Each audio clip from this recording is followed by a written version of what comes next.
far. Yeah, we haven't. Dude, all right, welcome back to another episode. Today is one of my best mates, Sam Harvey. I've been wanting to get you on for a while, and I think you're initially a bit reluctant, just because you're like, man, like, what am I going to talk about? I haven't done really many pods. I think you've done one before. Yeah, just one. But you're also, like, you're open-minded, you were super keen for it, and yeah, I'm glad you're here, man. Bro, it's sick to be on. How are you feeling? Feeling good. Feeling a bit nervy, because I'm usually the one, obviously, behind the camera and behind the audio, but yeah. It's good to step outside the comfort zone once in a while. Definitely. So on that, like, let people know what you do.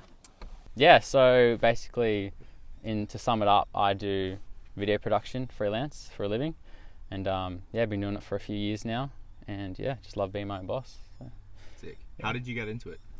So, to take you back, probably when I was about 12 years old, it started as a passion, right? It started as a hobby, and so then I bought my first camera when I was 12. It was like some Canon 600D or something, you know, the cheapest one on the market. Yeah. And then, I started really getting into photography. So that's how I started. I didn't actually start doing video. And then, you know, throughout high school, I'd, you know, do a few party photos or, yeah, the classic. like, Yeah. You're on family holidays, you just take some photos and you think you're really cool. Because like all your family's just like, oh, that one's really, really good. And you're like, yeah, like I took that one. Yeah, you know, they always like praise you so high. Yeah. So Kids join family. Yeah. But basically through that, it sort of, expanded into, once I realized that, you know, I could start making a bit of money with, you know, this art that I'd found. I was like, and I saw other people doing it as well, other people making a career out of it. I was like, man, I could actually try and do this for a living. And I feel pretty blessed that I realized that pretty early on, you know, like early high school. That's sort of, you know, where it sparked. And then, the rest has sort of just been history. But Yeah, with the, like, you mentioned people that you saw doing it, making a career. Were there certain people that you saw in the space and you're like, man, like, what they're doing is awesome, I kind of want to be like them, essentially? Yeah, it's interesting, like, around sort of, this is probably around, like 2014, 2015, that's when sort of social media started, you know, becoming a big hit. And I think, you know, watching other people on social media, not necessarily like copying what they want to do, but seeing things from their perspective and be like, oh, you know, I could actually sort of do what they're doing, but your way. Flavor to it. Yeah, exactly. So I kind of saw that and it sort of changed my perspective a bit and be like, oh, I could actually make a bit of a living out of this and, you know, start doing this it's a career option, you know? Yeah, they almost laid a bit of a blueprint. Like, because like back then it wasn't really known that you can truly make a living through like doing that sort of stuff, especially through social media, such a great marketing tool. But then to see all these people doing it, it's like, oh man, I can do all these things too. Like, I'm just going to go for it. I wonder what that would have been like for us, like especially us being like when that sort of kicked off, and like I just remember in like year 6, year 7, year 8, so like 2012 to maybe 2015, that's when social started being like, you started seeing like a variety of stuff on there, not just people posting stuff that they're doing like day to day, like, you know, just like a selfie or whatever. It's like actually stuff that they do professionally. Exactly. I wonder how we would have grown up if we didn't have that, because I haven't actually sat there and thought about it, but I've listened to, like, I'm just using podcasts for example, but I've listened to like hundreds, like probably thousands of hours of pods, like, because I've probably been listening to pods since I was like 16. So like think about that, like how many hours that is of just like information, content, inspiration, and just like taking motivation from other people like through that. And it's crazy how much of a space social media is for a portfolio as well. Like, I feel like that's where a lot of work has come in for me, is like, you know, I've done, you know, my craft and I put a portfolio, you know, even just like on the website, but mainly on socials. It's like, that's a platform where people can reach out and reach me. And like you said, it went from a place where people just, you know, post photos of whatever to actually posting their professional work. And I think that's a lot more, you know, it's a lot more current these days for people to do that and showcase their whole work, especially in the production industry. Yeah, it's the easy access as well. Like when I think about like a portfolio on a website versus a social media platform, for me, like I'm guilty of checking people's portfolios on their socials purely for the fact of the easy access. I'm already on the social media app. I see a cool photo of theirs sponsored or whatever it is, click on their page, quick scroll. Oh, that's awesome. Like, I love their work. Check it out. Whereas like for me to like click on another link to then take me to the website to scroll through. Like it sounds so bad, but I'm not going to do that. It's just so much easier to go into their socials. So I think it's great that people have like begun to manipulate that and really like build their portfolios and showcase them throughout social media. And like obviously we do talk about how negative social media is a lot and what it does like in the negative aspects of things, but just the amount of good we just forget. Like, you know what I mean? A lot of people, like millions of people wouldn't have jobs if social media wasn't a thing. Like, even think about you, like what if you went down this path without social media being a thing? It's like, just even the fact of you saying your portfolio, like how do you even like show people your work? It's like you'd have to like, give them physical copies of your work or email it. Even emailing, like yes, it's electronic, but it's still like, that's still a pain in the ass. Exactly. And like I feel like a lot of the work that I do currently is based just around social media content. So, you know, I'm trying to move into more the production and cinematography space where, you know, it's ads or whatever that may be. But yeah, especially for someone starting out, like there's so much opportunity in the social media space right now. Such a good segue. We're experiencing that at the moment. Is like we're trying to make like clips of stuff because we're also short form like driven, you know what I mean? It's just quick hits. It's just giving a snippet of like what we're doing in sort of a longer form thing. Like we started with being like we want to be more long form. But then it's like, you can't, like no one's going to listen to it straight away. It's like you need that little segue. It's almost like the half step to the first step. And so many more people are able to take that step, and there's more competition in the market. It just, it forces everyone to just be so much better. It's just like there's more consumption of shorter form. It's like, you know, Andrew Schultz, he's a comedian, like world class. Okay. Very changed the whole famous. So he basically went comedians are like well known for doing specials, releasing on Netflix, like 2 hour specials, however long it is. And then he all of a sudden went, man, like all this short form content is so like it's everywhere now. It's what people are consuming.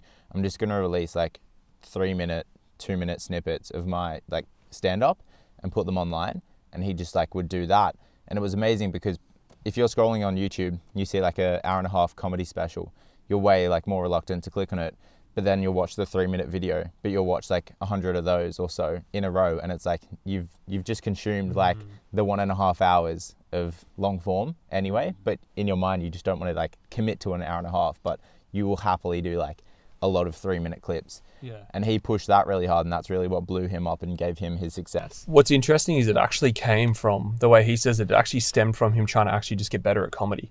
So he was like, I need to be more consistent. So there's like an artist named, I think his name's Russ. It's like this guy, and he wasn't doing well in the rap scene or whatever. Yeah, so, Russ. Yeah, I've heard of him. Yeah, so he was trying. So he was like, he tried out this thing where he said, "I'm just going to release a song every day.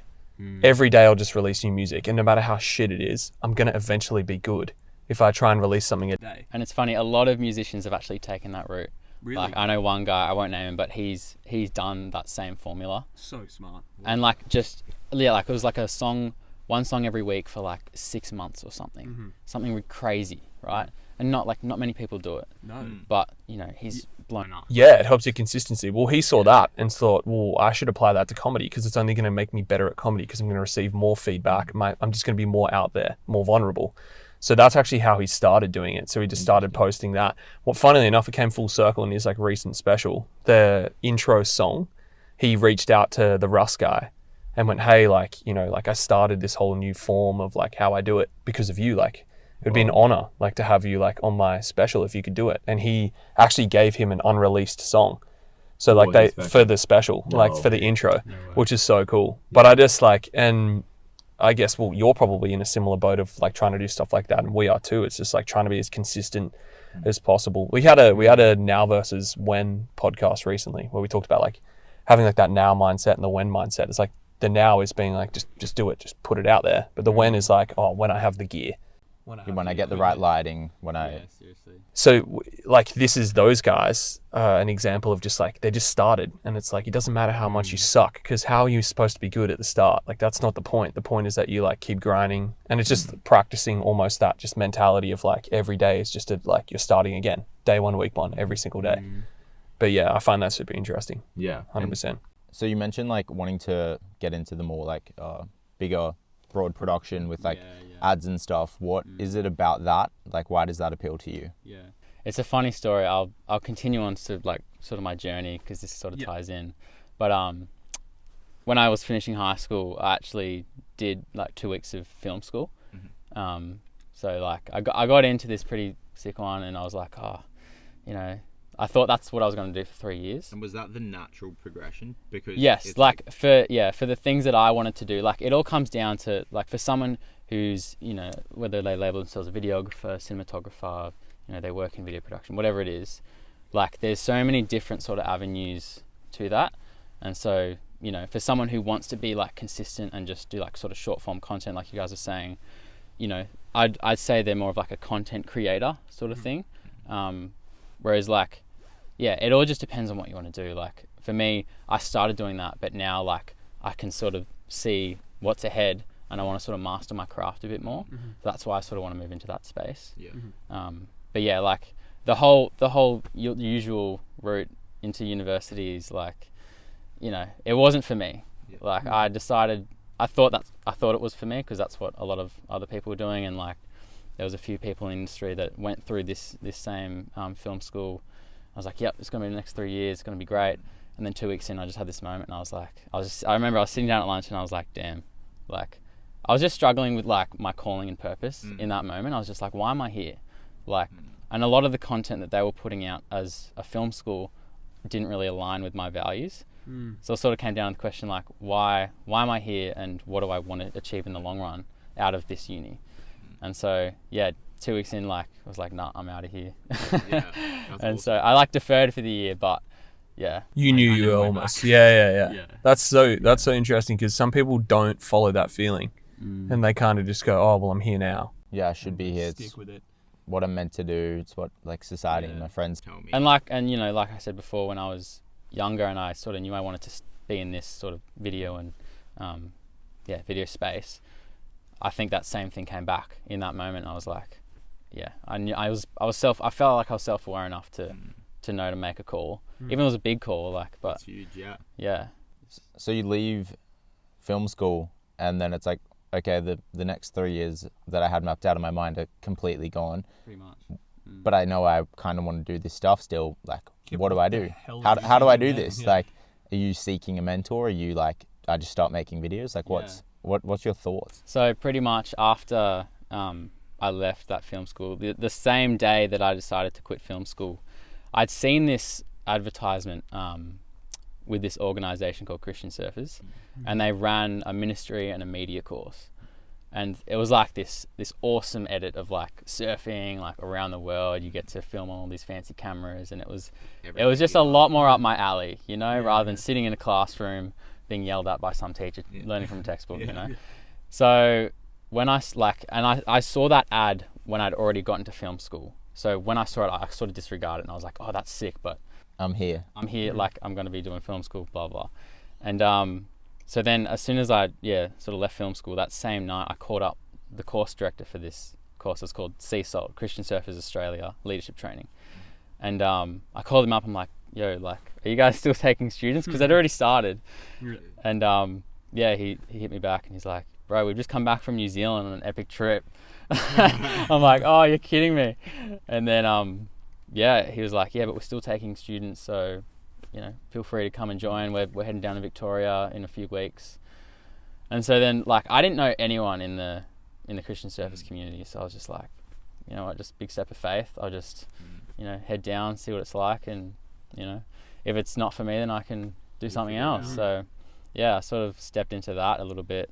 And with that program was also, so there was a course leader in the ministry side of things, and then there was a course leader for the media side of things. So, and this guy, his name's Pete. Shout out to Pete. He's from the sunny coast, but he does music videos, kind of music documentaries, and just basically, that's all he does. And he's done a few like commercial things in the days, but How long's he been doing it for? he's been doing it for over like 25 years. Oh wow. So lots of experience there. And so I sort of, when I joined this course, you know, I looked him up obviously, and you know, saw some of the stuff that he did, and it was awesome. So I was like, I can, you know, try and pick this guy's brains and see what we can get out of it. Download and Yeah. soak as much info up from him as possible. So you feel like he was like a bit of an early mentor for you? Yeah, I mean, he still is a mentor. Like, Wow. you know, Yeah. we just went to Indo together Yeah, on that's like a right. six Yeah, surf yeah, trip, yeah. That's so cool. celebrating his 40th birthday. Yeah. So, but yeah, I think it's so important to find people in your industry and not use them, but just collaborate with them as a mentor and just get what you can out of it. Like, you know, I'm a learner by experience. So for me, like, he took me on all these music video shoots and all these things that were a lot more practical than what you learn in the classroom. And like, yeah, the learning that I got out of that was more than I'd ever get out of film. Yeah. So in the course, how many people were in the course that were like serious about pursuing videography?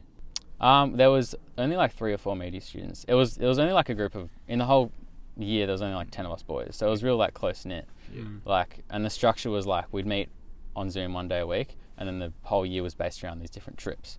So we'd go to Indo, they did New Zealand, all the east coast of Australia, down to Victoria, Phillip Island. Whoa. And yeah, so it was all just like every few weeks you'd be going away. And self-funded?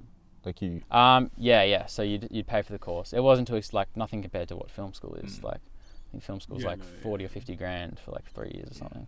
So Yeah. So out of those guys, like by the sounds of it, like you have a good relationship with Pete, as like we know. Was he taking all of these students on these like music video shoots, or was it? Like, yeah. exclusive? There was the 3 or 4 of us media students that he took on with shoots, like, because he had all these artists coming in from overseas, and he'd like take us on their big performance or a big music festival or something, and just he'd had some sort of project happening, but he would just include us as much as he could, which is great. So we could just be really hands-on, and like there's so many things in those scenarios that you can learn, like you can't learn anywhere else, just like the little things that aren't taught in the book. Yeah, it's the tricks of the trade. Like having someone that's done it for over 25 years, like they're gonna know so much more than like the textbook can show you. Even just the relational side of things, like actually dealing with an artist or dealing with your client, like Having that rapport between them, like developing that relationship. yeah, it's just as important as the actual film work that's happening. And understanding like how different clients will vary, because like you do real estate work, which we'll get into, and stuff like that, but it's like someone who's trying to sell their house is going to be very different to someone that's making a creative music video, and like they want to work with you and bounce back and forth. Yeah, it's like a collaboration, right? Because you're trying to, it's almost like, I don't want to speak for you, but you're trying to like showcase what they're trying to do. That's like your role. It's like your responsibility, at least. You're trying to like showcase like their art or whatever it may be, and trying to work with them. Do you feel like you've had like, in terms of, this is a bit wayward, but like in terms of like clientele and whatnot, have you had like, do you deal with like a range of people in terms of like Yeah, 100%. Personalities and stuff like that. Yeah, it's funny, like ranging from, you know, people in the music industry to people, you know, in the corporate industry to like real estate agents to,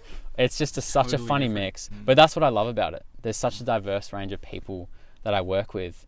And I think like before I started getting into film, you know, I worked at Coles when I was 15, 16, and then worked in a surf shop for a year or two.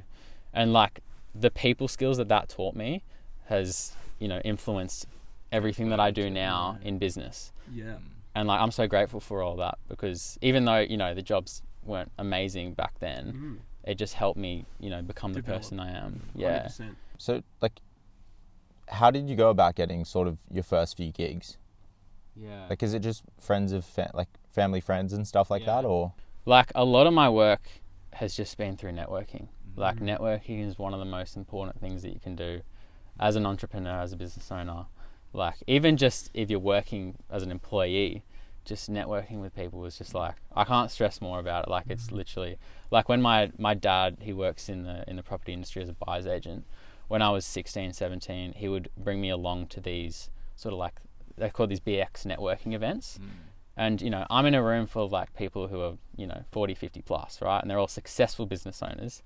And it's like, you've got to do a 2-minute pitch on your business, right? Yeah. And so I went in there and did like this pitch, and, you know, I had like 2 or 3 people like come up and talk to me after saying, oh, we need some video work, blah, blah, this, that, just from this one breakfast morning.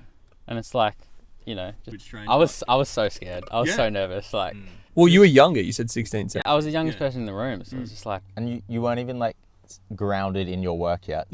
No, just not at all. starting For off. 2 minutes. I was still working at the surf shop, and I'd just done a few little gigs here and there, but I was just that keen to get more video work. So I was like, oh, cool, I'll chug along with that and see what happens, you know. But yeah, it's those moments that like really help you to grow as a person and in your business as well, I think. So like you do these few jobs, and then like you slowly start finding momentum. And then at what point are you sort of like taking off, like to a point where it's like, right, I can leave the surf shop and I can just do this full time? I started Harvey Creative is what the business is called. It's usually just me in the business. Like I've got people that work with me and things, and I've had a few editors, but I usually like to take control of everything. I'm a bit of a perfectionist, but the business started officially in May of 2019, and then that's the year that I was doing this course as well, and then it really didn't start to sort of take off until the end of 2019, and then that's when I left the surf shop. Then 2020 comes around. Over that summer, building all this momentum, getting a bunch of new clients, then COVID hits. So, you know, and I'm sure like a lot of people, you know, who are affected, like business just sort of, you know, slowed down a little bit, especially in marketing. A lot of people didn't want to spend their money because there's a lot of fear around. So they're obviously going to put their money into more, you know, priority things. So, but yeah, and then after that, I mean, it like business started to pick up again at the end of 2020. Like I got this gig filming real estate, which is great. It's not like the most interesting work, but you know, it's sort of like the bread and butter. Like you guys do your jobs, you know, 3-4 days a week. That's sort of this for me, but I'm just lucky enough to be in the same industry with it. Yeah. No, that's good. Yeah, that's wild. I didn't realize that, because we like officially kind of reconnected in August 2019. Yeah. I didn't realize that you just started it in May. Yeah, That's I wild. just started it. Obviously before that, like You were still producing stuff and I was trying to get things out. But yeah, it's been a constant sort of balance for me, doing a lot of, because it's such a passion of mine. I love doing sort of personal projects that, you know, whether that be like an edit of a trip or something, or because I remember that's like what drew me to you. wasn't the first time we hung out, didn't we go on we were like surfing behind a boat, and I just had the little GoPro. Yeah, dude, no, literally. So it was like, because we went for some context, we went to the same high school together for 7 weeks before I left to go to another high school. You like you were in year 7, hey? Year 7, yeah. And then we played AFL together. We were never that close, but we knew of each other. And then I'd always followed him on like socials and saw what he was putting out on Instagram, and it was just like surf, adventure, just travel, like just awesome things, and I loved all of that. And I hit him up and I'm like, yo, like, hey man, I love what you're doing. I think you're a cool dude, like we should link up and hang out.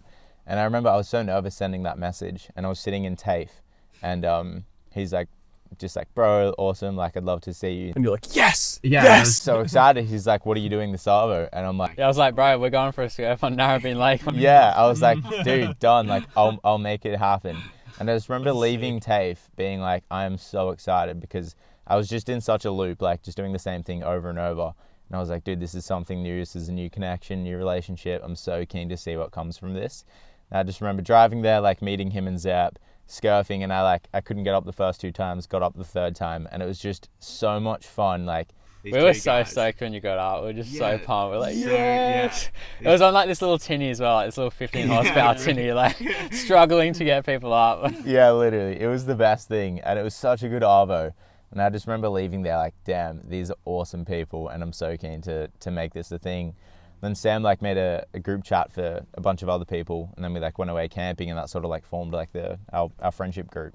And yeah, ever since then it's just been awesome. But I was like, it's crazy to think how it was just that one message, and like that just shows the positive side of social media, like you putting out your work and me reaching out to you. Yeah. Well, you'd only known each other for like 7 weeks, or not even, like as in like you probably weren't like fully associated then, and then just watching his stuff over that time, and then having the confidence to do it. It's like without socials you wouldn't be here, and then we also wouldn't have this pod right now. Yeah, exactly. And then we wouldn't have the drive. Yeah. which I'm very Alright. keen. So Good topic. yeah. Great topic. So yeah, for context, we have a bit of stuff that we're gonna be doing in October. The project's called The Drive. We just started sort of sending it out there and trying to get some people to back us. But basically, essentially what we're doing is for a bunch of mental health stuff, we're gonna jump in some cars, some old shit boxes. What's it less than a Like 1,500. 1,500? So we have to drive out there in cars that are less than To Uluru. 1,500 to Uluru. And so the drive out there, we'll do a bunch of challenges on the way and just face adversity and try and capture that as best we can. Yeah. So yeah, I'm super keen. It's a project that's been close to heart for a while. Oh yeah. We're originally meant to do this in 2020, Yeah. April of 2020. Yeah. With a different crew, so not me. Yeah. You guys could probably. We actually filmed the first scene up near Akuna Bay. We had all the cars ready to go, and then Northern Territory just shut their borders. Yeah. That's so And I good. remember we were still optimistic. We're like, oh, we'll figure it out. We were so underprepared then. Oh, like wildly it's almost a underprepared. blessing in disguise right now because we are so much more prepared now than we were. Definitely. And I think like the purpose, the really like motivating drive has changed. The group's obviously changed.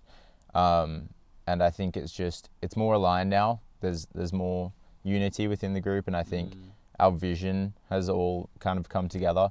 So I think the product's ultimately going to be better. And at the same time, I think post-COVID, like there's obviously been mental health issues just skyrocketing, suicide rates as well.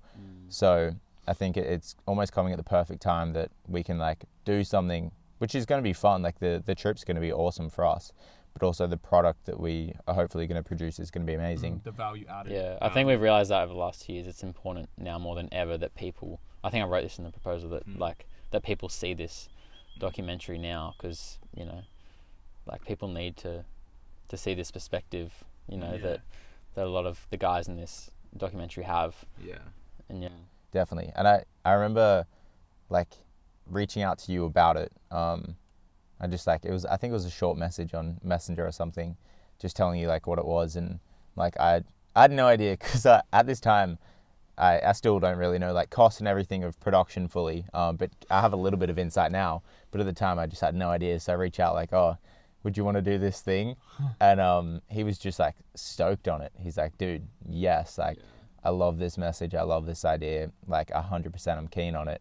And just to see you now, like how keen you are, and I think for you as well, like in your career, it's furthering you as like you get to truly have like all this control over this entire project, really. yeah, because I've only ever done sort of one student project in that year of that course that I did.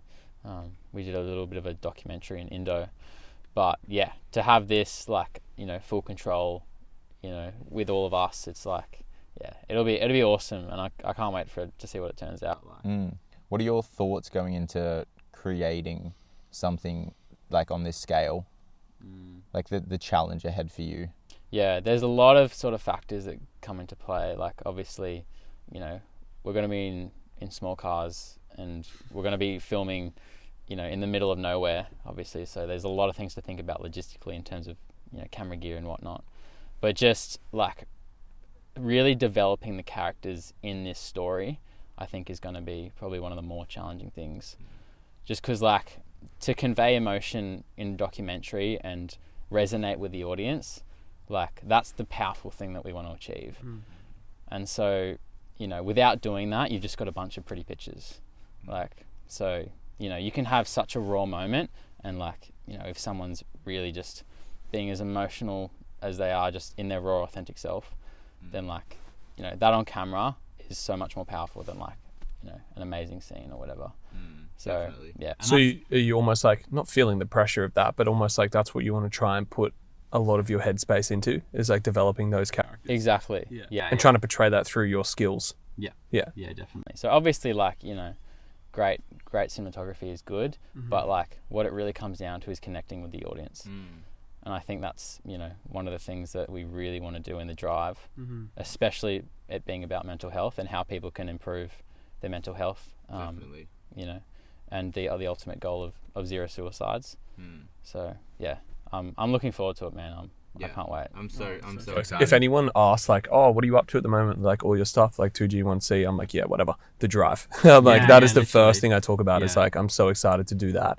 and then see where we go from there. And I love that, like, even for us, like, selfishly, like, us even just planning it and talking about it and stuff, it's so cool because we get to dream of, like, what that looks like as well. And, like, it is crazy. Like, something like this is just, we're like a couple of guys who have, like, this real passion for something like that. And to think about it actually doing some sort of impact.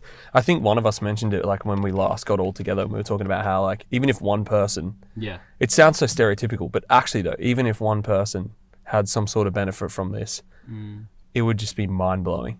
You know what I mean? Just so all we're doing is just putting in our time. Yeah, it's such a cliche saying, but it is so true. Because, like, ultimately one life impacted is many lives impacted. And yeah, I'm excited for it. I'm keen for the future projects as well, because like, it starts here and who knows where it ends up at. Like, none of us have any idea, so I'm very, very excited to see how that journey goes. Even if it's only a handful of people actually watched it and, like, it made some sort of impact, I would not care, because it's just like, even if it's just that small amount who gain a little bit from it, it's just like, that is just so big in itself. Yeah, and obviously, like, with the drive, when you look at it for what it is, like, it's travel, it's adventure, which is something that just speaks to you. I was going to say, like, this is the type of project that really aligns with my values and who I am as a person. So, like, you know, going back to film school, a lot of the stuff in film school, what we would have been creating with a lot of the students there didn't really align with, you know, my beliefs and my values. So something like this, like, I believe that my calling is to make an impact through my craft, through my, you know, visual storytelling, through my media. And that's, like, the ultimate goal. Obviously, you know, like, anyone can have that goal, but, like, you got to get your hands dirty in the industry first. Yeah, of course. But yeah, that's, like, you know, this project is going to be amazing because it really reflects who I am as a person, and, you know, I want that to come out in the films. Yeah, no, that's so awesome. What is, throughout COVID, like, given that you weren't able to travel, how did you find that impacted your own mental health? I felt like I was gridlocked, eh? Yeah. It was tough because I feel like I picked up the travel bug from my parents, because we were lucky enough to do a lot of sort of family holidays, a few overseas.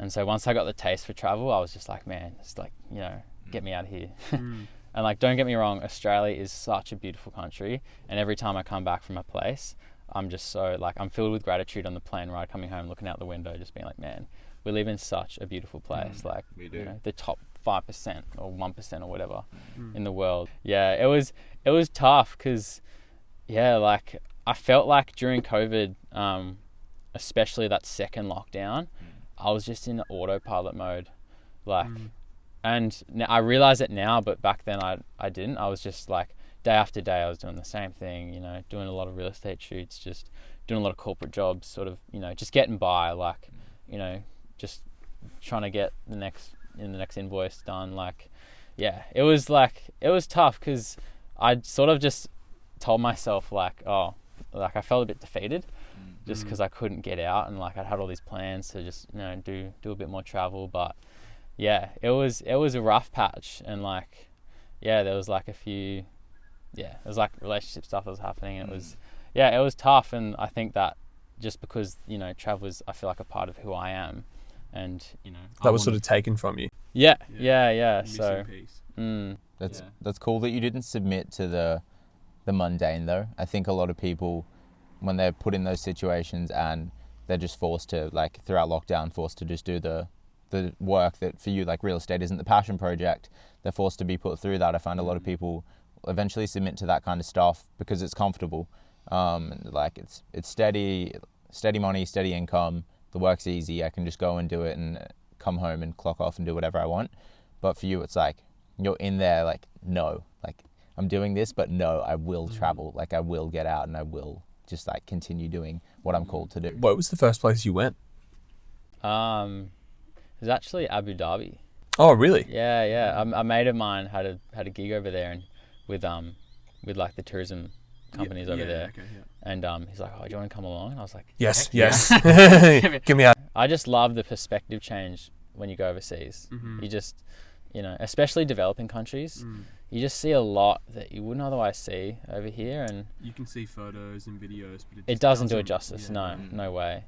Once you actually get like, you know, you're invited into someone's home and you see the family, you see the way they're living, and you put in your head like, this is there every day, you know? Yeah, for me, this is 2 weeks. Yeah. But for them, this is every. Exactly. Then it really hits you, and like you feel very convicted because you're like, man, you know, you almost just want to do something about it, and like, yeah, it's hard at times, but it's also very rewarding, you know, just having that realization and having the gratitude for what you have. yeah, exactly. We're so lucky and so blessed. Truly, man. And Yeah. As a storyteller, do you find it difficult to like showcase your experiences from what you have overseas? Because that's something I've been thinking about recently, like just coming back from Vietnam, and it's like when people ask me how Vietnam is, for the most part I'm just saying like, yeah, it was an awesome trip, because how can I ever explain like a 2-week life-changing journey in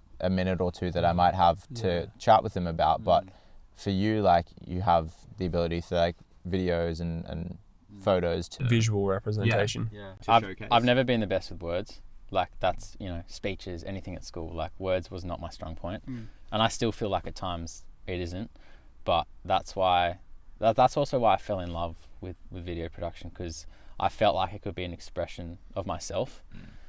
So, you know, going and filming things overseas or whatever, and then coming back and, you know, releasing it all, or, you know, showing storytelling, you know, people's stories overseas, like I feel like that's a way that I can communicate and connect with other people sometimes.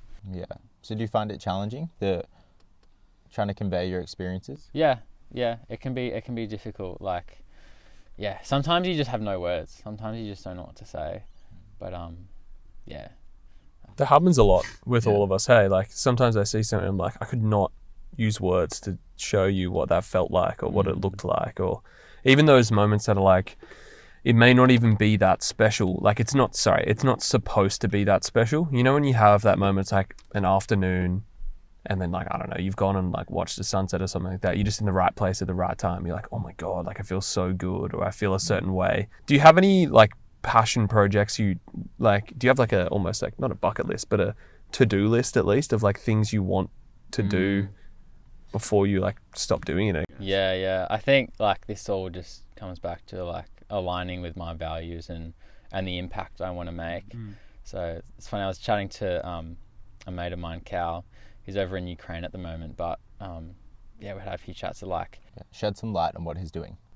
yeah, we might as well plug him. Yeah, he's so cool. Yeah, his name's Cal McKnight. He's just started a podcast called Project Spotlight, and he's over in Ukraine at the moment. Basically, his messaging is like real people, impactful stories, just a powerful message basically of what is happening in real world circumstances in like a raw sort of format. No like on the news sort of thing, just like he's there and there, you know. On the street, in a cafe. Just Yeah, in the trenches basically. So, he's over there at the moment just shedding light on, you know, and bringing hope to people that are in those situations, and just, you know, sharing it with the world so then he can, make a difference. But yeah, it's cool. Like that sort of ties into what I want to do. But yeah, obviously in the film industry, you know, just like I just want to keep on making meaningful content. Basically, like whatever that may look like. I want to start getting into more documentary space, which is why we're doing this project, The Drive. Like I still feel like I'm just starting out. Well, you are. I'm still on such a journey. A career that could end up spanning like 50, 60 years. It's like Exactly. you're only a couple of years in. Yeah, and I feel like I got in the industry at a really good time because, you know, 10, 20 years ago, like video has evolved. Like if you look on the stats, it's like a few 100% is how much video content is being consumed every single year. It'd be difficult to even measure that. Yeah, like it's that big that it's what stat can even push forward like what? Yeah. And I've even seen that myself the past few years, is like how in demand video content is. Yes. And like, although it is, you know, it's a technological industry, it's constantly changing. Like technology is changing all the time. So I've sort of got to adapt to, you know, the new platforms or whatever it is. But the core of it will always stay the same, and that is, you know, to me, like telling meaningful and impactful stories. Well, it seems like what you're saying is no matter what domain you end up being in or what your content looks like, it's just going to be true to something you believe in, which based on The Drive and stuff like that, it seems like you're like just more and more heading in that direction. You're doing things that you're getting the chance, at least, because you've done the hard yards at the start. you're now starting to start things that you really are passionate about Yeah. and moving forward and be able to tell stories with. Is there anyone you actually want to work with? Ooh. Have you actually I ever haven't thought actually about that? No. Yeah. Because I don't know what that's like. So One thing I'd love to do is I'd love to go on tour with an artist. Like, yeah, Oh, man. that'd be sick. Like, just, you know, for like 6 months to a year. Obviously, like, I mean, I don't like spending more than like 4 to 6 weeks outside of Australia at a time. Like, I mean, I'd love to live somewhere else for 6 months or something, but just in terms of like work-wise, you know. But that'd be an awesome experience. Yeah. yeah, and Definitely. you could make so many different types of content. Like it could be like say it's a year you're gone for. That's like a year like diary almost. Like you're observing everything they do, how they live. Then you're just going to be like, you'll see those like little intricacies that help you capture what they do a little bit better. It's like you're almost studying them for that year as you are like following them and capturing what they do. That's so awesome. I just love the music industry. Like, it's film and music go hand in hand. Like, you know, I'd say music is like 50 to 60% of what makes, you know, a piece of film or content what it is. No, definitely. It's like when you watch like any horror movie and like the scary part's coming up. If you just mute it, it's no longer scary. Like you're like, oh, it's just super boring. I'm watching this person like walk in the dark. But it's the music that like gives you that. I was going to say, if you just turn the music off, flick the lights on, it's like, that's not scary at all. Yeah, definitely. I love that you want to do that for the right reasons as well. Like you want to do it for the experience, for the growth that you would get, and like obviously because you love that space. I remember, I think it was a few years ago, we were talking about like what kind of work you want to be doing, and like at the time I think there was like a lot of people like influencers per se, and there were people were following them around and like being their camera guys, and you're like, bro, like if you ever catch me doing that, like slap me in the face, because it's like I don't want to follow some dude around. There's been a few scenarios where I've like felt like I'm doing that. I even had a call from some guy the other day. He's like representing a brand, and I'm like, oh, like what's the brand? Like, do you work for them? Like, are you the marketing? And he's like, oh no, like I'm just like an ambassador, aka influencer. I'm just like, bro, I'm sorry, like, you know, I don't do this sort of jobs. Like, I love that you don't do that, because I think it's, again, it comes back to why you're doing it and like what you want to be creating, what you want to have your name attached to, and it's genuine work that like you truly believe in, not just showcasing some guy's life that is doing flips and stuff. And like, don't get me wrong, like I've done bits of those work early on, but like you've got to do it to realize that you don't want to do it. As I said, that could be someone else's initial hustle as well, but like maybe they have some other vision and what like that. But it's cool that you're not just doing it because it's a job there. It's like you're like, look, I don't even think that's going to put me. And although in the short term it may seem like you're not winning, like in the long term it's gonna, you know, it just depends on the sort of legacy you want to leave, really. Definitely. yeah, what is your legacy what do you want it to be? That's a big question. Yeah. Just basically make an impact in the media space. You know, there's so much noise happening right now. Like, go on your phone, scroll through Instagram, Facebook, TikTok, whatever it is, and you are just overwhelmed with the amount of, you know, your brain can just be in a million different scenarios at once, just scrolling through all these things. Like, you know, I feel like that's these days it's, you know, it's almost too much. Like I even get overwhelmed just going through things. Like I just got that clock, by the way, the light clock. Yeah. And dude, last night left my phone out of the room, game changer. How good is it? So good. Dude, it's the Anyone greatest thing listening would ever. recommend to buy one of those sunrise. Sunrise simulator and sunset simulator. So yeah, no longer have the phones in the room, and just get it out and just have an alarm clock. So like I set the sunset for like half an hour before bed, and I'll just read half an hour. Mine has like a forest sound to it when I wake Oh, up. dude. It's so good. Yeah. $60 from Kogan. Yeah, it's honestly the best $60 you'll spend. Again, it's just giving you a chance to like be present and just not consume so much. And as you said, like you can be consuming like so many different things at once. The extreme of like 4 people like stabbed and murdered, to like look at all these happy dogs, to like look at this billionaire on his yacht, and look at this really poor person struggling to get water. And that can all be within like one scroll. So how are you meant to emotionally react to it? That's what I was going to say before. It's like we're so desensitized to everything now. You'll see something like insane, like someone's life's taken or something. I've seen that video. I've literally seen someone do like base jumping. There was 2 guys that base jumped. one dude's parachute like pulled and he lived, and the other guy, I just saw his body like clap off the rocks, and he's dead. And it's wild how I just watch it and I'm like, oh my goodness, and then I like swipe to the next video. And it was only until I like got off my phone and sat there and I'm like, I just watched footage of some human being die. And there was like, my reaction was like, oh my goodness, that's crazy. Like, imagine if that came out like years before social media. Like, seeing a video like that would be like huge. Like, it'd be insane. Yeah, but it's not almost our fault. It's like we were saying before, there's so much good. Like, if you could choose to have social media as a thing or not, like we'd all say yes. Like, it's done so much more good than it has done bad. I think that it's almost like it's just our ability to combat it. You just got to navigate it, really. Like, I mean, for me, like, I mean, a lot of people only consume content, but like, I'm also creating it. So for me, it's like a balance of, you know, creating and consuming sort of thing. And for you guys as well with the podcast. That's a weird thing. It's like, there's like this middle ground where like I see stuff and I'm almost like, I'm in both brains. I'm in my consumer brain. I'm also in my creator brain. It's so weird. Like, there's a mix because I'm watching it and consuming it, but I'm also thinking about how I can take something from it. It's so strange, but it's a good place to be in, like you said, because it does keep that balance.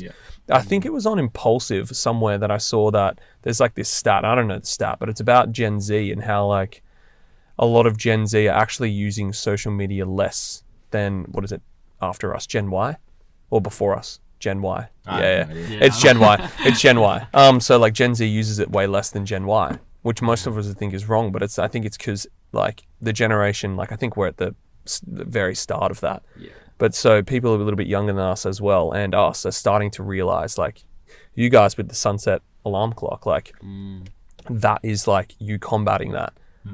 We're starting to get better at combating the things. You can relate it to any sort of like illicit drug, like say alcohol. It's like, yes, in moderation, it's great. Like, it's great. People enjoy like drinking. It's like a thing. But if you do too much of it and don't have any sort of control of it, it's terrible for you.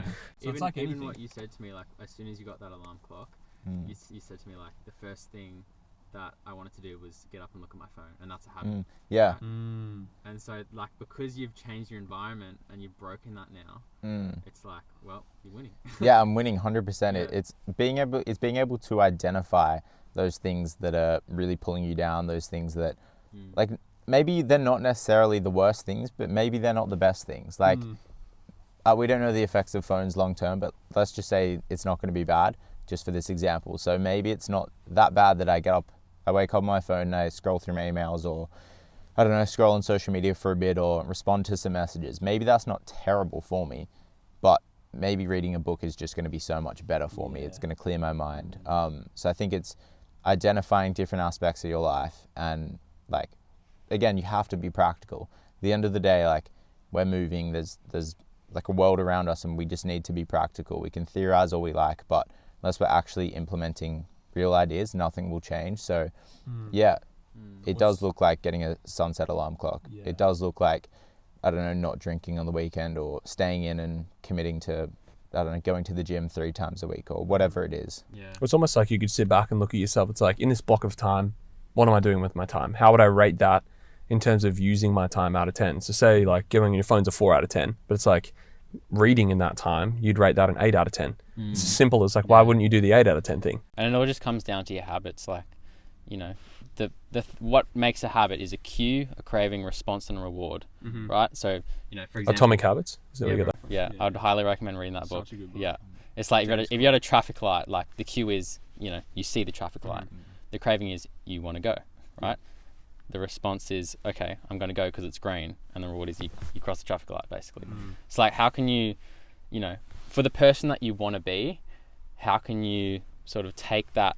It's almost like it's a structure. I don't know, maybe you'll bounce off with this, but it's like the way, well, at least that book, like the way it broke down intention with habits, like in terms of like, it's a structure of like the way he structures it into 4 things. You can actually just like live that day to day and like just be aware more of like the habits that you do make, and then you then have a choice, because it's almost like putting yourself in a position where you have the choice to either do the habit or don't do the habit, because most of the time habits are habits because we just do them without knowing.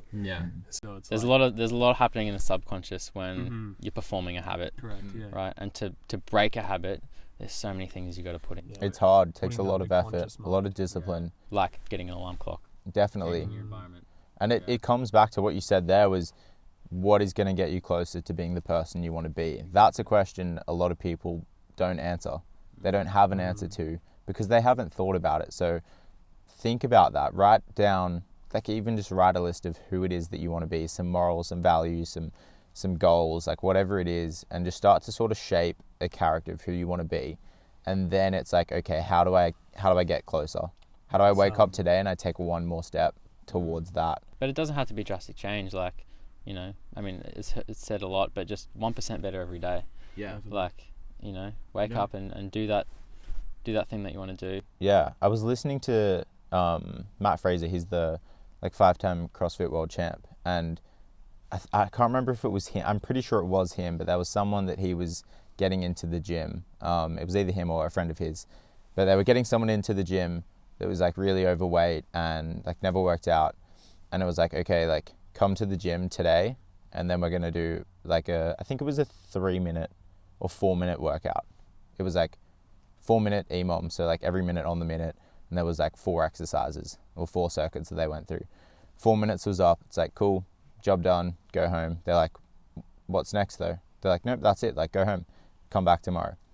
Came back the next day, did another 4-minute workout, and then they kept going, and it was like, they just did that for the week. It's like, cool, now next week we're gonna do like 8 minutes, and then next week 12 minutes, 16, and we're just gonna build up, because the first thing is developing the habit just to show up. Once we've got you showing up, then like we start formulating workouts. Once that's down pat, then we start looking at your diet. It's like Matt Fraser has this quote. He says, I don't know if it's him, but people overestimate what they can achieve in a day, but underestimate what they can achieve in a year.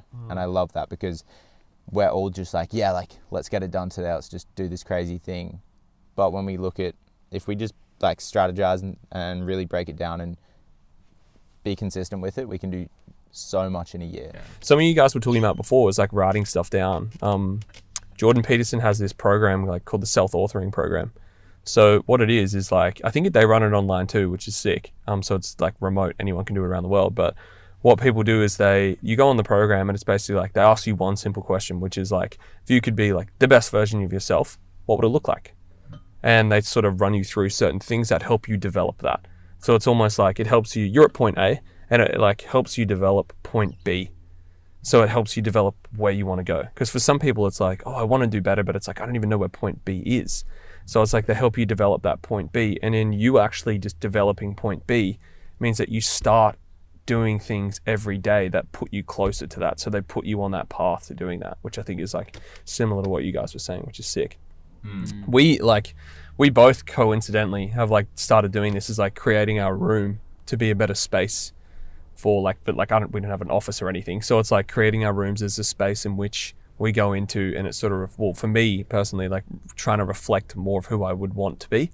So like moving stuff around, like even with, and it sounds ridiculous, like today we actually have been doing it because we were at both our houses and we were in both our rooms, just oh yeah, that's cool. Yeah. Like it's like where certain objects, it just sounds so stupid, but it's like, it does create that, like it's the intention of you trying to create a space in which is more intentional of what you want to be doing. Like, yeah, well, it's just like you're really a product of your environment. Correct. You have to be laying out like what you want to be. So in my room I have a whiteboard, and on it says create a story, share an experience. Those are 2 things that I really want to be doing with my life. I want to be having a story, like creating a story as I live, and I really want to be sharing experiences. And those experiences are things like my adventures, my trips, my conversations with my friends, like literally what we're doing now. And it's like I wake up and maybe I'm not consciously registering that whiteboard, but subconsciously I see that every single day. Yeah. And it's like I'm leaving the door, and that is in my subconscious. So again, like just these little practical things that you can do will just allow you to become the person you want to be. That really speaks to Atomic Habits. I think that's where I started picking up the bed making, and then some philosophy stuff too, but like the bed making, like having stuff in more order. Yeah. Start winning, because then you just get better at winning. Because winning is winning, no matter how big or small the win is. Yeah. So if you win once, you're just going to want to win bigger. So why not start tiny? Exactly. Yeah. Yeah, it's like hitting the snooze or not hitting the snooze. That is like it can be looked at as such a small thing, but it is such a big thing. Plays a massive role on how your day goes. Yeah. What's his thing? He says like the snooze on the other side of the snooze is like dream killers. killer. Yeah, the snooze that's button what is it the dream killer. Yeah. I love that so much. Yeah, which it is. I don't know, where do you kind of want to, like, you want to go into the music space? What does that path sort of look like for you? Yeah, I feel like, you know, I don't just particularly want to go straight like into the music space for everything. Like I feel like I'm still dipping my toes in different sort of buckets. So like, yeah, there's a lot of industries that I've already experienced, and there's a lot more that I want to. So, you know, whether that looks like just, and it's funny, like, to get into a new industry in the video production space, like, you've sort of got to work pretty hard for it. Like, once you're established in one industry, then like you can get pretty caught up. Like, I know guys who, you know, they just specialize in video production work in one industry. So you're saying they get like typecasted into like one, you know how people get like actors get typecasted into a certain role? It's almost like that. Pretty much, because like you're working with a whole range of different people in different industries. So yeah, I feel like I'm still figuring out the one that I want to stick with, but it's more leaning towards, you know, people that I can collaborate with and be creative with. So other artists. Yeah, other sort of artists, you know, be able to innovate with each other and find new ways of doing things, different ways of doing things, and ultimately just relating back to, you know, what I believe my purpose and calling is, to make impactful content, so, and films and things. So what does the next, I reckon, like, year look like for you? Man, this year I sort of told myself at the start of the year, like, I want to do a lot more travel this year. Okay. Yeah. So because you got the opportunity now to obviously do it. Exactly. Yeah. So yeah, dude, like, oh man, it's been great. Like, can't wait to. Yeah, what the hell? You're definitely satisfying that goal. Yeah. I love it, man. It's like, whenever I'm in Sydney though, like this year, I've just been like trying to work as hard as I can while I'm in Sydney, and then like, you know, enjoy overseas. Like when I was in Indo, I went off socials for 2 weeks just to purely be present, like read a few books, you know, just be in the moment basically. And like, as soon as I came back, felt totally refreshed, ready to get stuck into work again. But yeah, like this year, obviously a lot more travel. I'll probably hang around Sydney for the summer because I'm more attracted to the warmer climates. Like, that's just me. Like, mate, it tends to be that. I'm like, in, you're going to Indo, big jacket right now. Like, you know, I'm just. you're going to Europe. Yeah. I guess get attracted to the more tropical and warmer weather.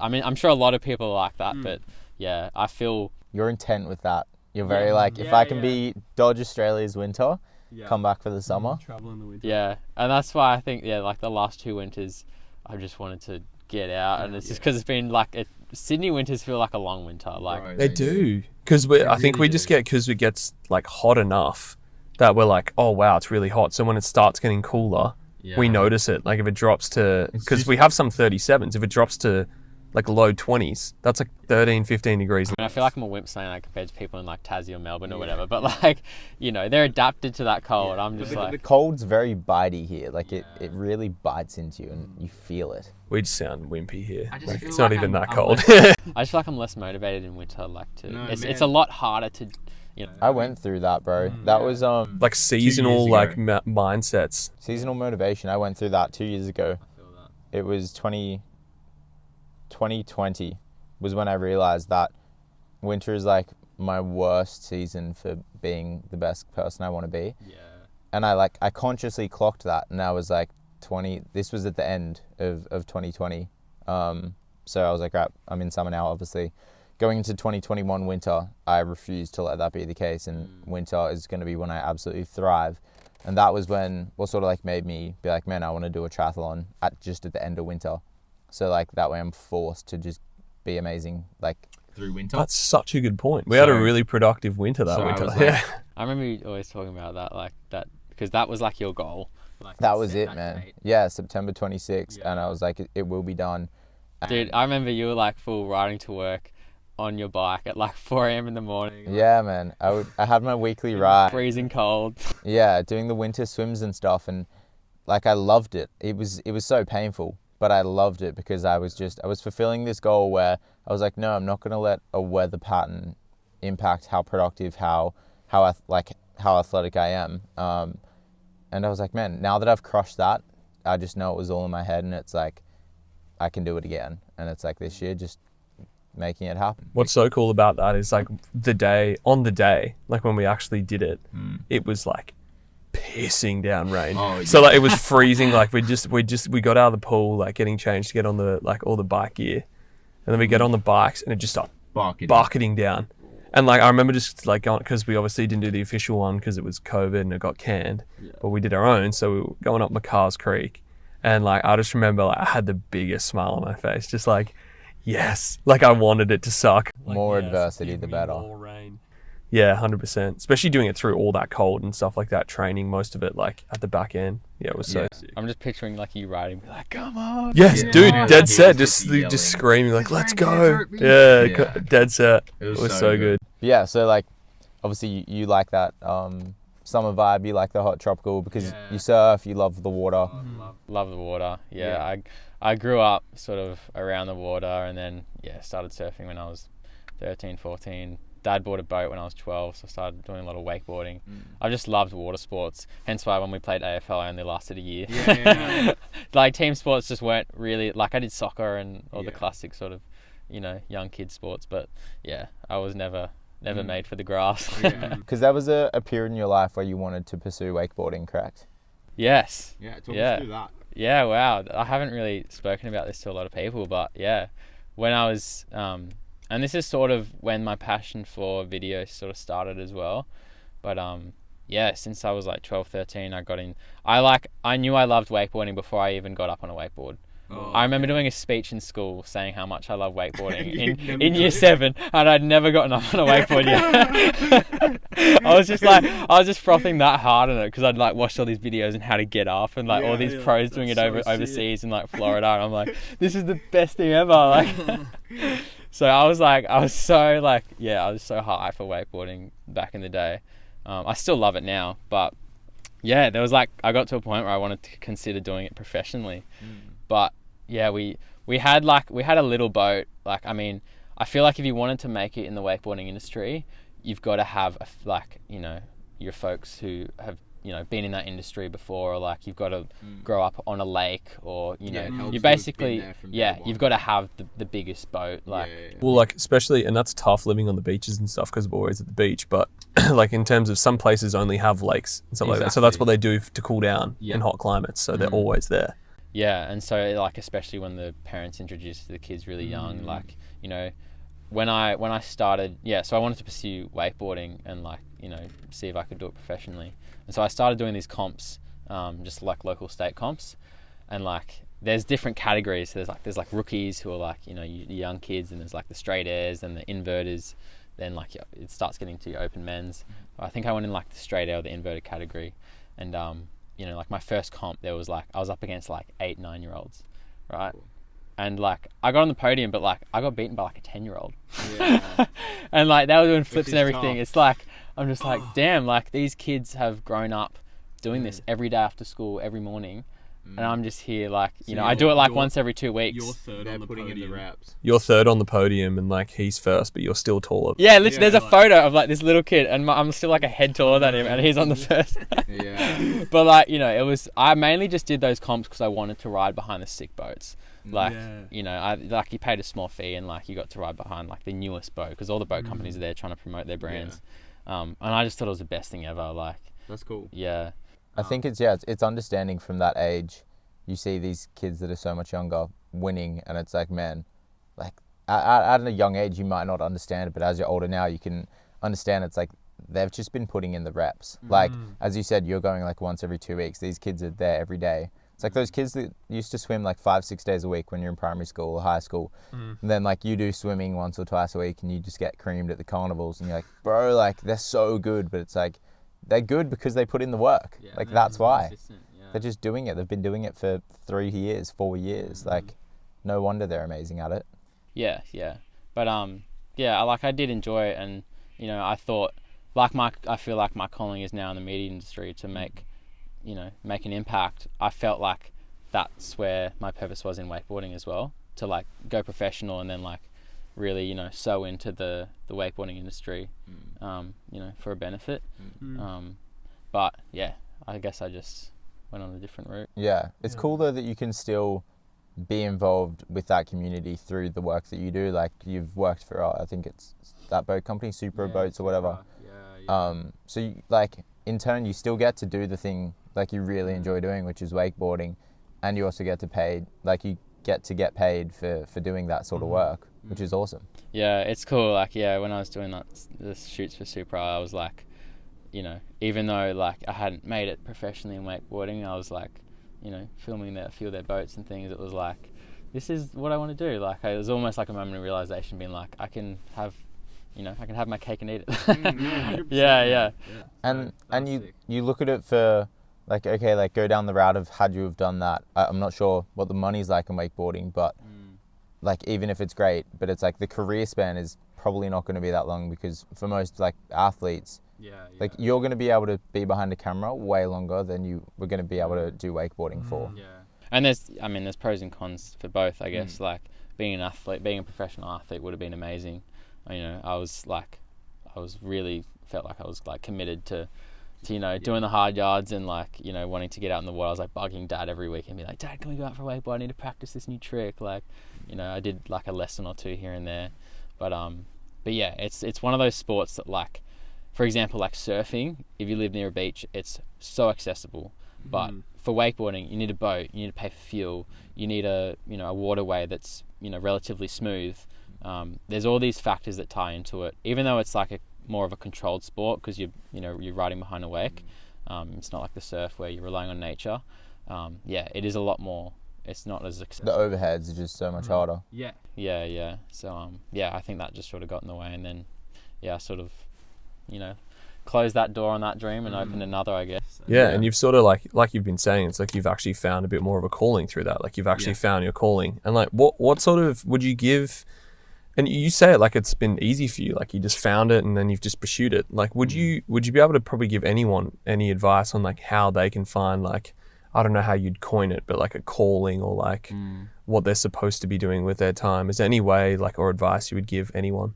Yeah, I'd say it's just as simple as like find what you're passionate about. Like work backwards. Like don't think about what you want to do. Think about what you value in life, like what you truly align with and what sort of, you know, gives you that fire. And then just figure out what are the avenues that you can, you know, how can you continually keep on feeling like that in your whole life, and like how can you get fulfillment from that? Yeah, so it's coming to know yourself, like understand what your values are, understand like who you are as a person, what you align with. And I like, you know, us talking about that, it's you know, saying it seems easy, but like I feel like for a lot of people it can be hard to, you know, it just comes down to like identity as well. Like, you know, what do you identify yourself with? Like, are you identifying yourself with, you know, like your car, your whatever, like, or are you truly being who you want to be? Like, yeah. And for me, like, you know, I'm a Christian, so I identify with, you know, the Bible and the kingdom of heaven. But yeah, it's hard for a lot of people these days, because a lot of people are placing their identity in things or other people. Yeah, building their foundations upon the artificial. Yeah. Not that it's, there's probably an argument against it, but I think, building it, like their identity around material things maybe is not really the best thing to like sort of start with. I guess you can eventually, and I don't know what that looks like, but for most people that's probably not a good thing to do. And that's interesting that you say, like, through your faith you find that like sense of identity. 100%. That's so cool. And that's what helped me, like, you know, keep going all these years, like, and pursuing the things that I wanted to do, because it's like, you know, like I believe the Lord wants the desires of our heart, and he wants us to, you know, live a fulfilling life and have dreams. And so yeah, it's sort of like, you know, I can leave the identity thing just sort of not locked away, but like I don't really have to come back and visit it much, because it's like that's my grounding. Yeah. It was like there was with the whole like Manly Seagulls and like like just that whole controversy. I'm not gonna go. There was just I think it was Jake or someone in the team that played the game put out a tweet or something talking about it, and they pretty much just said, like, at the start I didn't understand like why they were doing it, but like once we sat down and spoke with those guys, like understood like where they come from, their beliefs and their perspectives. And I think he said something like, for them, like that's their God, but for us, like, it's footy. And I think that's like what you're saying with the foundations and what they're holding fast to. It's like, for those guys, like he clearly just said, like, football is their everything in that sense. Whereas for the other guys, like, it is their relationship with the Lord and their faith. So it's just two sides of that. And like, that's not necessarily a good or a bad thing, because football probably saved a lot of those guys' lives. You know what I mean? Like, their relationship with the game, and like that could have, like, I'm just assuming, but some of them could have gone down a really bad path if they didn't have it. And it like could be a sense of commitment, and it could bring those things out of them. The things that maybe like you guys could take from like your faith, you know what I mean? Like, you could take some things and might take the same thing indirectly through the game. But I guess it comes back to just like communication, right? Them just being able to actually just express what they're thinking, feeling, and just being able to give each other just that little bit of leeway. Because it's like, yes, you like, we're sitting in here right now, like, I don't have any sort of faith like that at all, like, and follow that, but we can still have a conversation about it, because it's not like, you know, when you dig your heels into your belief and you put the shield up and you just go, nah, like, I'm not going to take anything. That's not going to get us anywhere. It doesn't make any sense. So I think it's almost like, give everyone just that little bit of leeway, because I think we can all find a common ground in that. Like, we don't actually have to be committed to our side, if you will. Yeah, well, it's really like what the motive is behind it. I think anyone that digs their heels in and holds up a shield isn't acting out of like the love and compassion that, like, for like Sam and I being Christian, like, that's what we're called to be. That's how we're like called to live. So like, for us to do that is kind of contradicting like what we believe in and what we stand for. Because I see so much noise in the media industry, I'd love to challenge young guys out there to, one, like, really find their calling and their purpose and why they want to do media, and, you know, what impact they want to make. Is it just for your self-promotion and ego, or is it because you love the craft and you want to make an impact? Like, I think there's two different sides of the spectrum, and I think that's like, you know, what a lot of influencers get sort of carried away with, is just their own promotion and things, like, it's just, what value do you want to provide? So, like, you know, take a step back. I think a good challenge would be make, you know, in the next month, make like 1 or 2 pieces of content that will bring value to someone watching it, and that will make an impact or a difference. Whatever that may look like, a short film, you know, a little piece of camera, whatever it is, but just somehow provide value and see what happens. Yeah, awesome. And I think the key there, a lot of people probably get caught up on, oh, but like what I can output isn't valuable. Like, value isn't what the other person deems it as. It's like what you see it as. Like, if it's something you believe in and you stand strong in, and you're putting that out, like, that is value, because it's value to you. And like, if you find it valuable, somebody else will. Like, there will be somebody out there that does. And like, you know, like we've said, if it resonates with one person, then, you know, you've done your job. Yeah, just ticking one person's box. 100%. Yeah, like 100%. I love that. In time, like, I feel like you said, like, doing things for the right reason, like, we're getting better and better at like recognizing when it's not.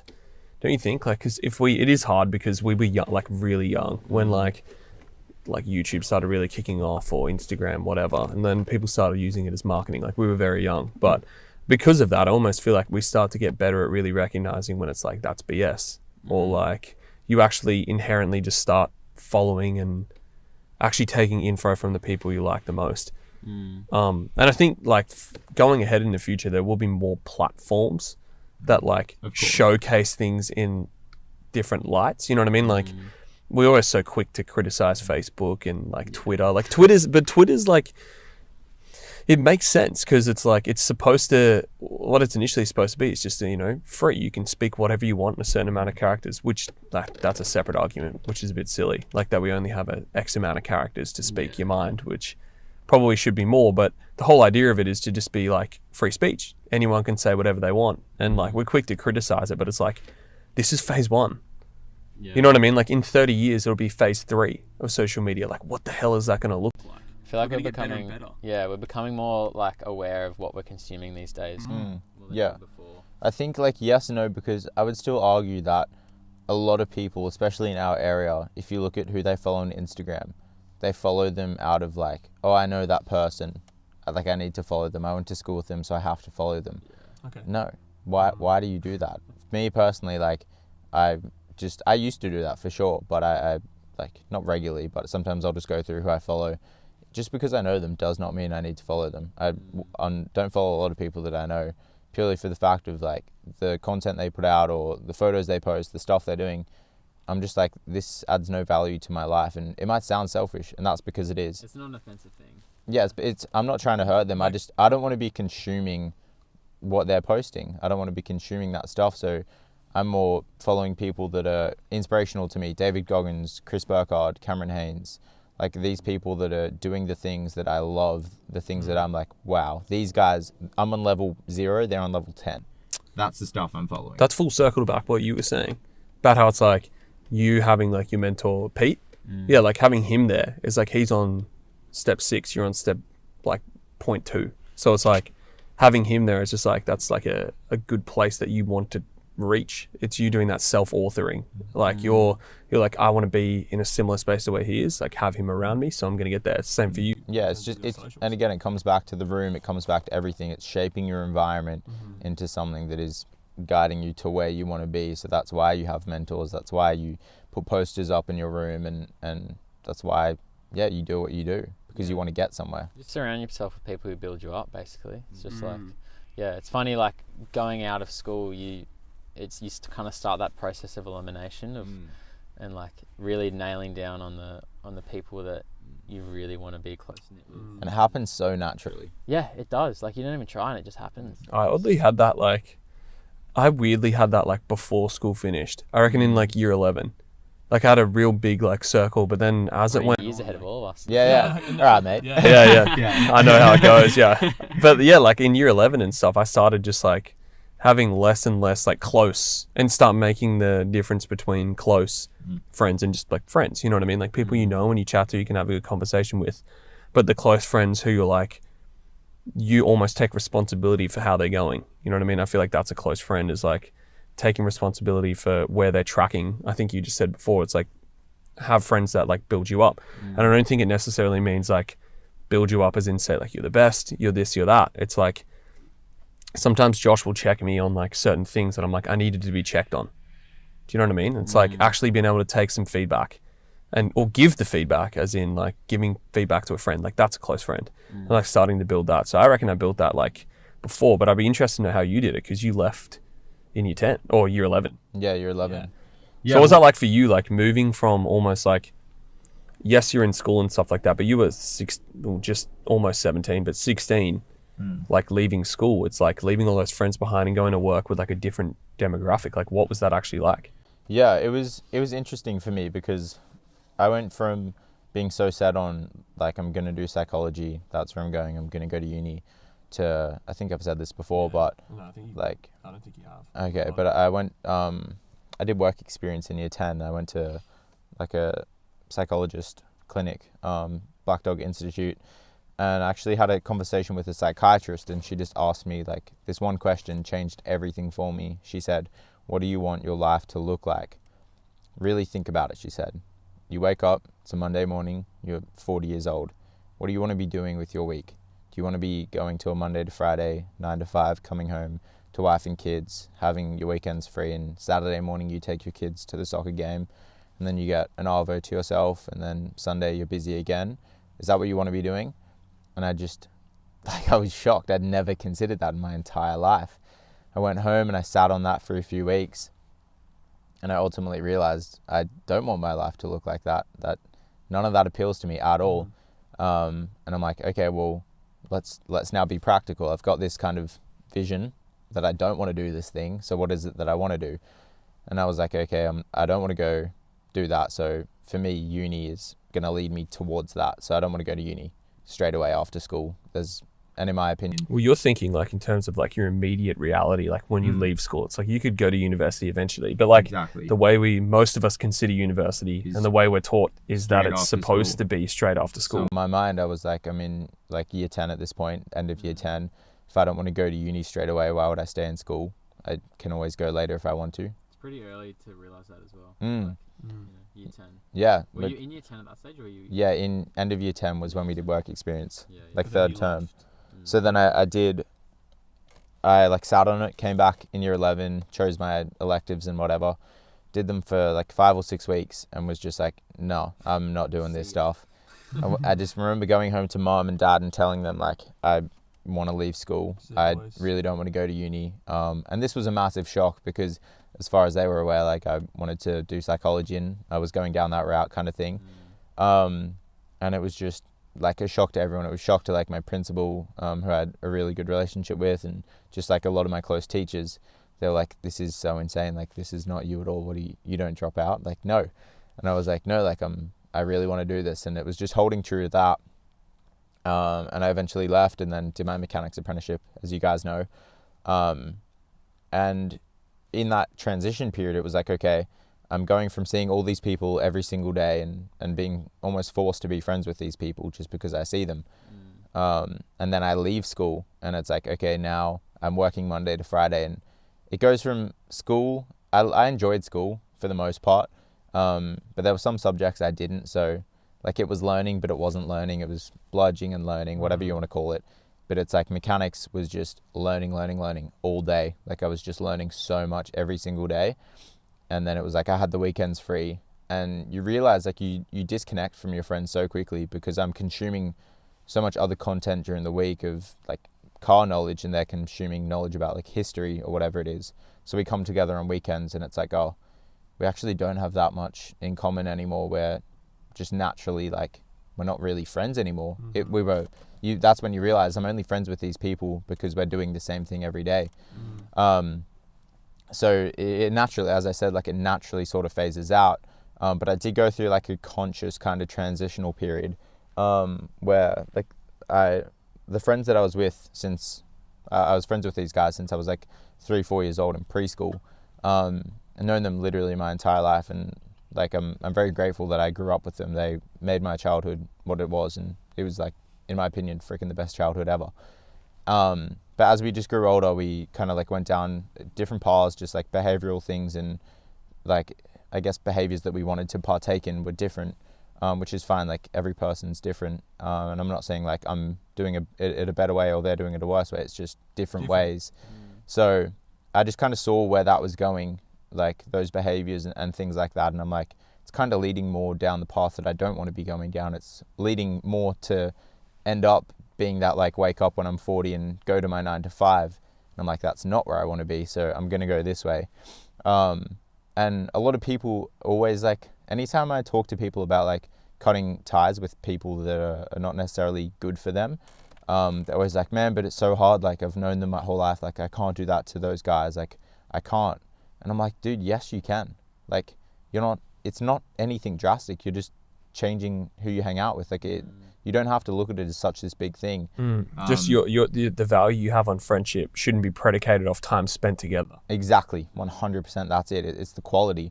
So I realized like, man, this is just not gonna work for me. And that was literally when I messaged you and reached out to you, was like during that transition period.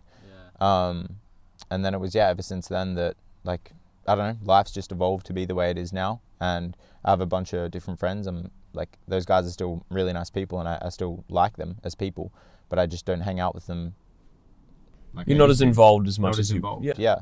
And I'm grateful for that because it's led me to exactly where I am today, and I wouldn't want to be anywhere else. Yeah, it just depends on the person you want to be. Like, you know, the uni route is, you know, it's not for everyone, but I feel like a lot of these days it's preached that, you know, don't go to uni, like, you know, you can do anything without uni. But like for some people, like uni is the way to go. That's what, and sometimes I'll push myself to say that it's like, I'll be like, it's not for everyone, because you're trying to get that across to people who are being told that it is. Exactly. So then it comes off too strong. Yeah. But it's like uni, like any sort of tertiary education is highly valuable. Yeah.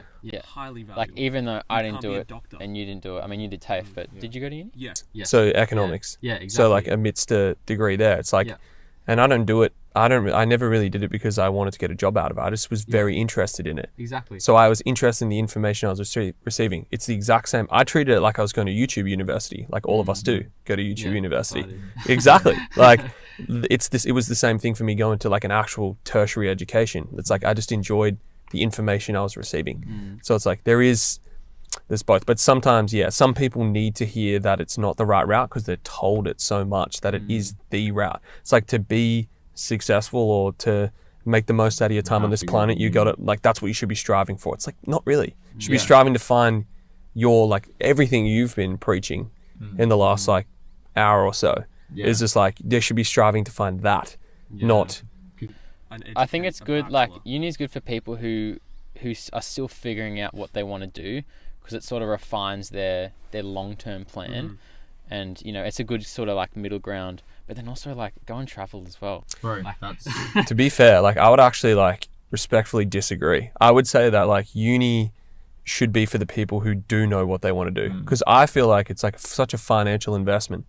True. That it's like, That is true. I mean, I wouldn't know that because I got out before the census date. The thing is, like you made the right call because you had developed the thing that you're supposed to develop, as in like have some sort of awareness of your own vision.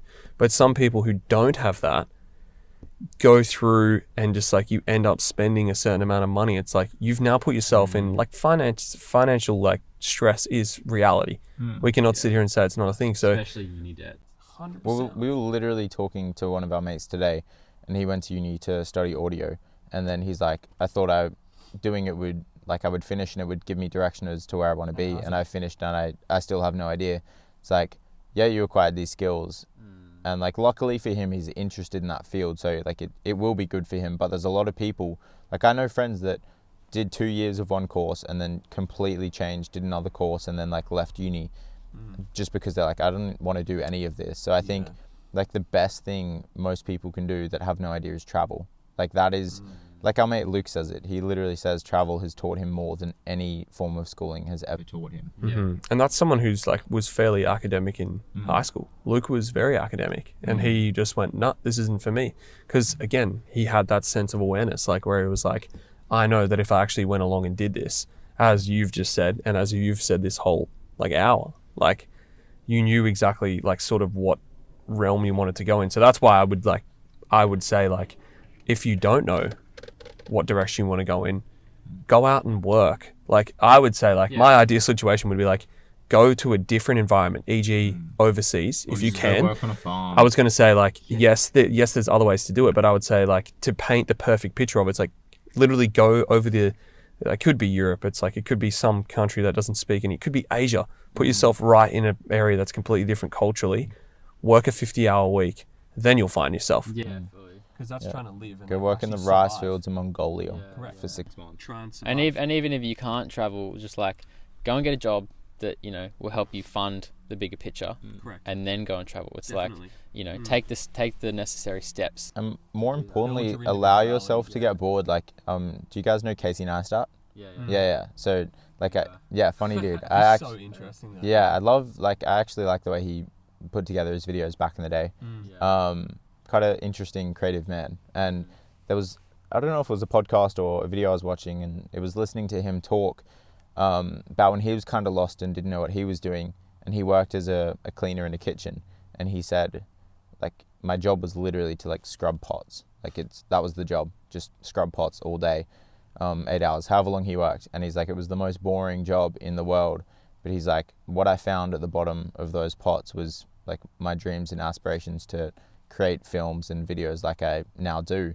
And he's like, through that boredom was where I found that creativity. And that is the best thing. I think if you have absolutely no idea, just get the most boring, mundane job you can find, stick with it, and you will, because like if your job is to peel pears for 8 hours a day, you're going to be thinking about everything else you'd rather be doing whilst you're peeling pears.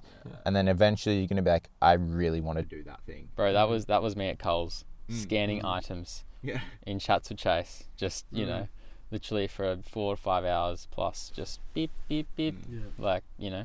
But then in that moment you realize, like, you start daydreaming, and you're like, man, like I don't want to be doing this for the rest of my life. There's some people that at Coles who'd be doing it for like 20, 40 years, right? I'm just like, how? I don't want to be like you, like, you know. I got dreams. Well, even realizing that is like you wouldn't realize that if you weren't there. No way. 100%. So yeah, anyone that's lost, go do that just really boring, mundane job. And like, you're going to be earning money doing it. So that's always a bonus. And then not only that, but you're going to find out what you really want to do, because I guarantee you it is not peeling pears for 8 hours a day. People just don't see that part. That's the thing. They see the end result. Yeah. And that's what I think a lot of people get confused about.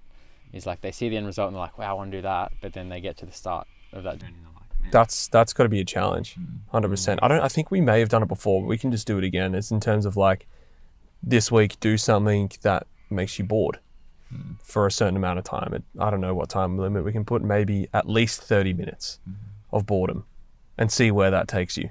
Yeah. Well, like anyone that is able to, I did one recently, and like, it's a bit of a financial input. It's like $80 or so, but do like a sensory deprivation tank. I don't know if either of you guys have done one, but I had a voucher that I hadn't used. I literally bought it like 3 years ago.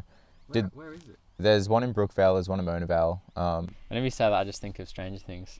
Oh, really? Oh, yeah. Nina. Yeah. It's called Nina. Yeah, the tank. It's like this tank that 11 goes in, and then they like take her back. Yeah. Okay. But like, literally, just side tangent, the worst thing you can do with vouchers is have a non-expiry date, because like, there's no incentive to use it. So I've been sitting on this thing for 3 years, and like, now I'm using it. So I did it. And you truly get so bored in there, because like, the whole point of it is to deprive your senses of stimulus, so that way you can just like chill out and think. Like, if anyone that doesn't know what it is, you're in this pod.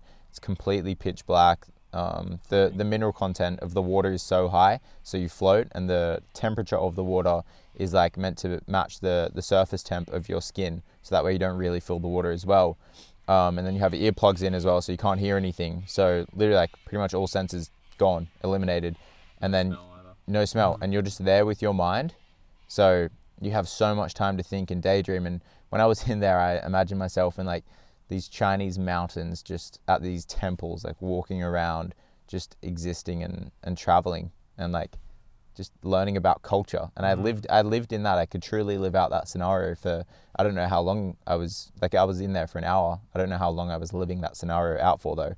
Because you just lose like sense of reality kind of. But like, I'm never going to dream of that. Just, I don't know, sitting in a car, scrolling on my phone. Like, I'm not going to allow myself to get into that state. So anyone that's willing to make that like financial investment, I would highly recommend. It's a great experience. But if not, just Like, I want to do that. build your own kind of like, That's so sick.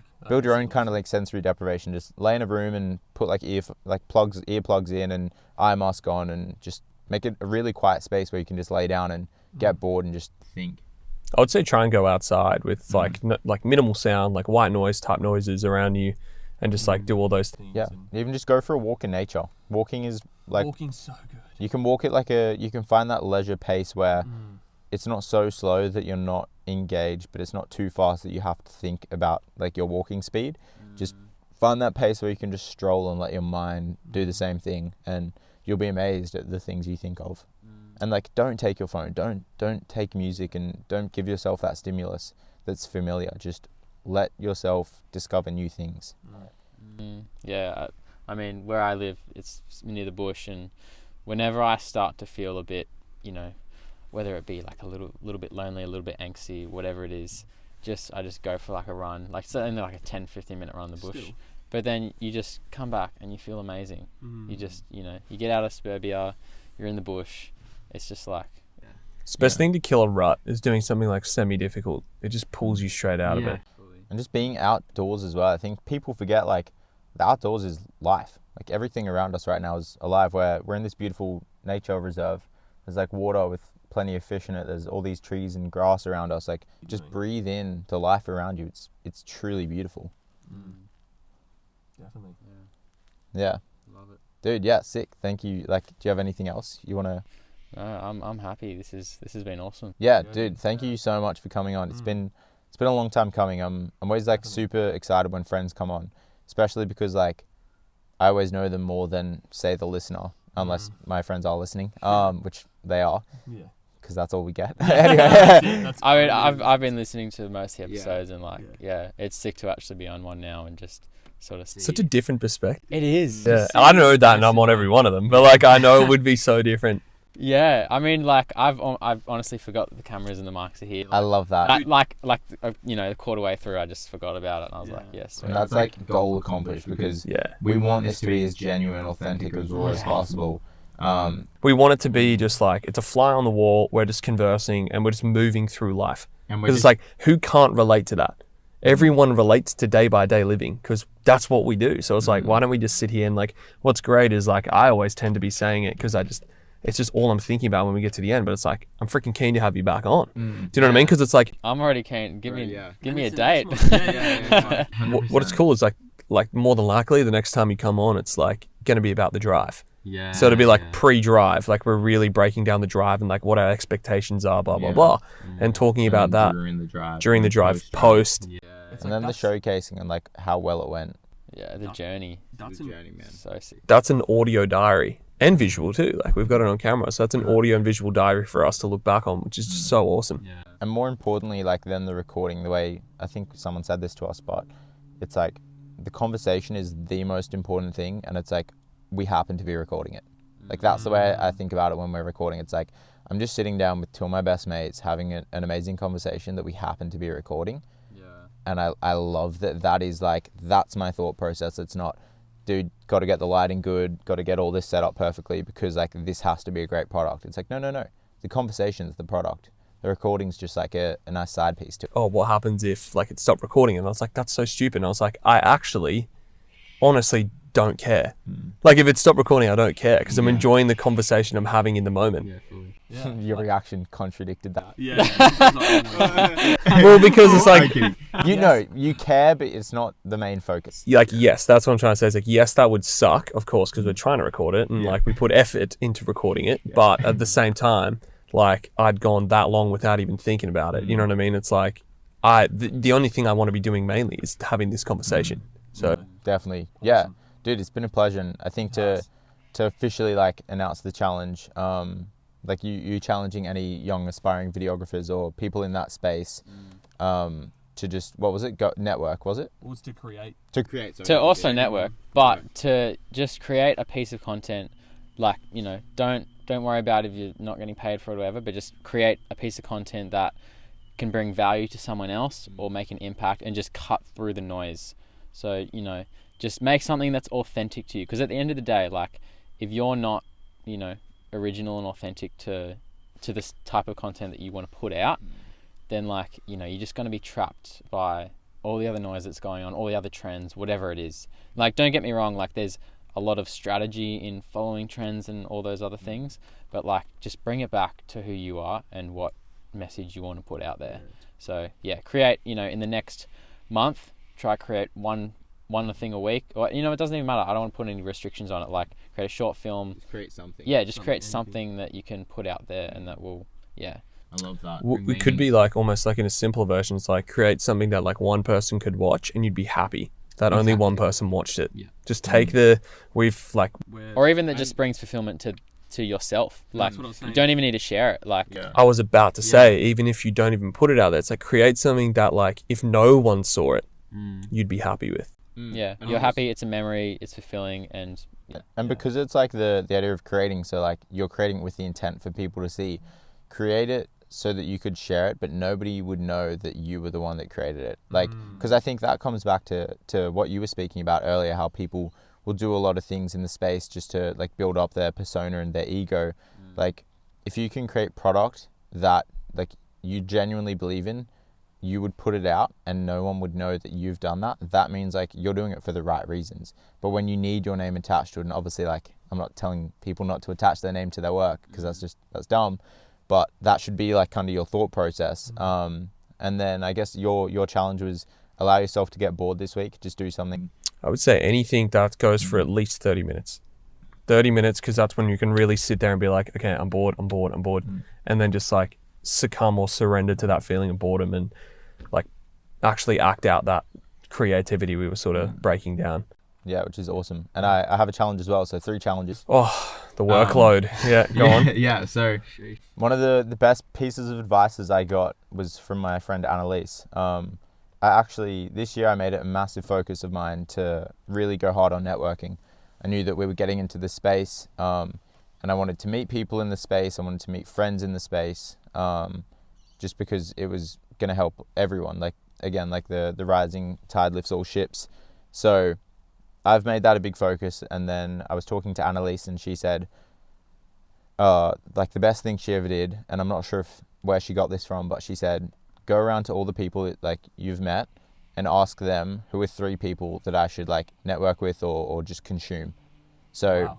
I went around, asked all my friends, like, yo, write 3 people in my notes right now who like you think that I should try and like get in touch with, or just I should start consuming their stuff, knowing like where I want to be. And that has just been the most valuable thing, because through that I've met people, through that I've now like followed people that are in the similar space, and it was like one of the best things I can do. So anyone that's sort of, I guess, finding their space, finding their creative field, just ask your friends, ask those closest to you, who are 3 people that I should link up with or start consuming. And that's my challenge for you all. I love that. That's sick. All right, 3 It's challenges awesome. to round it out. Yeah. Thanks, Sam. Appreciate you, dude. Thank you, Thank you, guys. brother. Pleasure. I love Thanks for having me every on. single one of you listening, and I love you, Sammy, and I love you, Kyle. Yeah. See you on Peace Sunday. out. It is. See you on the next one. Bye.